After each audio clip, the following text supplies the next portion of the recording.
Bom dia, senhoras e senhores. Nosso trabalho hoje, condições de segurança e medicina do trabalho, particularmente no âmbito dos condomínios. Todos aqui presentes, e nisso eu me incluo, já foram ou serão empregados ou servidores. E é claro, são muito felizes, pelas suas empresas tratarem-nos dignamente, oferecendo plano de saúde e condições adequadas de segurança e medicina do trabalho. CIPA, que é a Comissão Interna de Prevenção de Acidentes.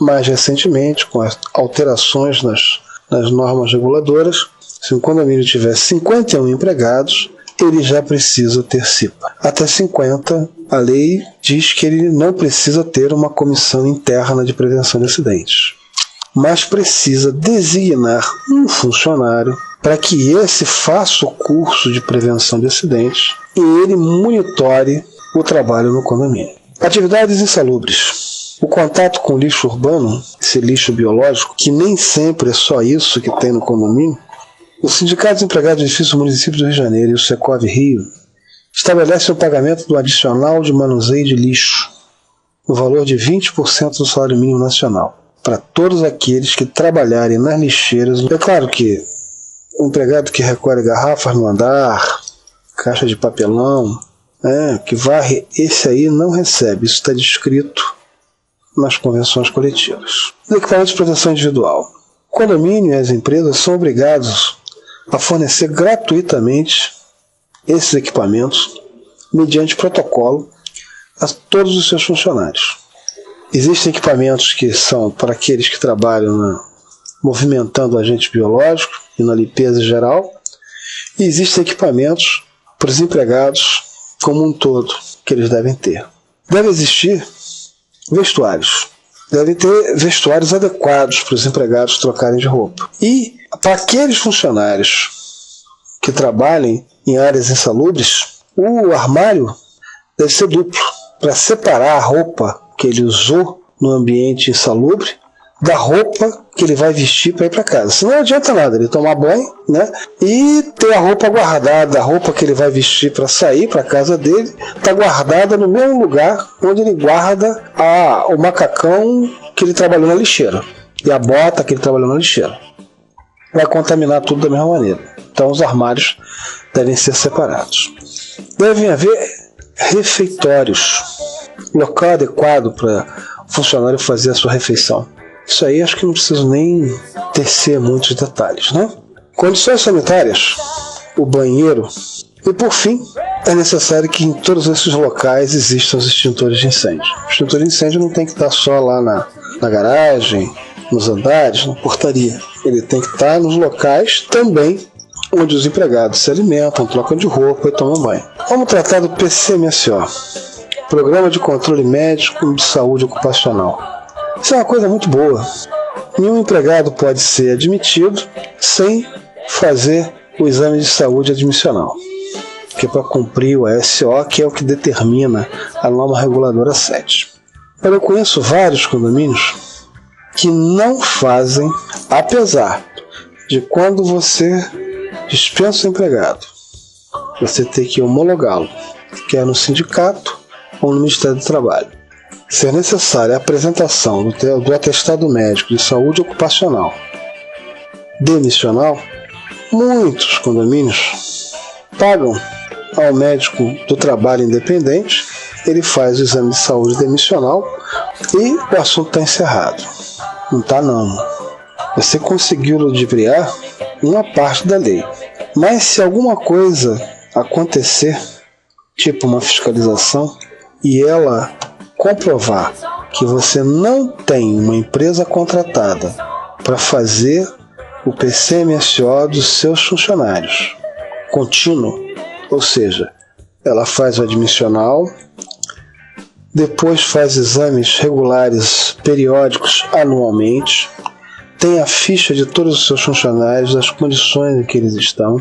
Essa empresa faz o PPRA, que é o Programa de Prevenção de Riscos Ambientais, e também faz o PPP, que é o Perfil Proficiográfico Previdenciário. A multa, meus senhores e senhoras, é elevadíssima. Então, o PCMSO, PPRA e o PPP são medidas que garantem a saúde do trabalhador. Que todas as empresas, que muitos de nós aqui trabalham, ou trabalharam, né, ou vão trabalhar, fazem para os seus funcionários. Isso é muito importante. No caso do PPP, ele previne até ações trabalhistas futuras, porque o PPP é uma descrição de toda a atividade do funcionário no condomínio ou na empresa. E se nessa descrição detalhada que o médico do trabalho faz, ele não está exposto, fica comprovado que não há exposição a agentes insalubres, a agentes tóxicos, e porventura, depois de deixar o emprego, esse empregado venha a ter algum tipo de problema de saúde, tanto a empresa quanto o INSS tem que comprovar que essa doença ela não se deu em consequência do trabalho dele. Eu deixei para o final para falar sobre o material de primeiros socorros, ou seja, todo condomínio tem que ter uma farmácia com itens mínimos de primeiros socorros para uma emergência.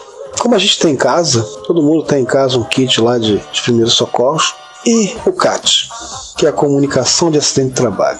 Acidente de trabalho não se dá apenas durante o período que o empregado está trabalhando. Ele é considerado no transcurso de casa até o trabalho, é considerado acidente de trabalho se acontecer alguma coisa, e no transcurso do trabalho para casa. O síndico normalmente quer ocupar o estetoscópio do médico, ou seja, o empregado deixou cair alguma coisa no dedão do pé, um latão, não é nada não, bota um gelo e está tudo bem. Ou então ele vinha de trem, o trem deu uma freada brusca, o ônibus, e caiu, bateu com o ombro está meio roxo. Olha, primeira coisa é avisar a empresa que dá suporte a vocês. Se ele tiver que ir para a emergência do hospital para ser atendido, de imediato deve ser solicitado o preenchimento da comunicação de acidente de trabalho e entregue a ele para que ele cumpra os 15 dias mais o dia do acidente e depois, pela avaliação do período médico, se houver necessidade de ele ficar mais tempo afastado por acidente de trabalho. Ou se ele não tiver que ir a emergência nenhuma, e que ele seja encaminhado à clínica ou ao médico do trabalho da empresa para que este avalie o que aconteceu e ele sim diga se o empregado deve ficar afastado ou não.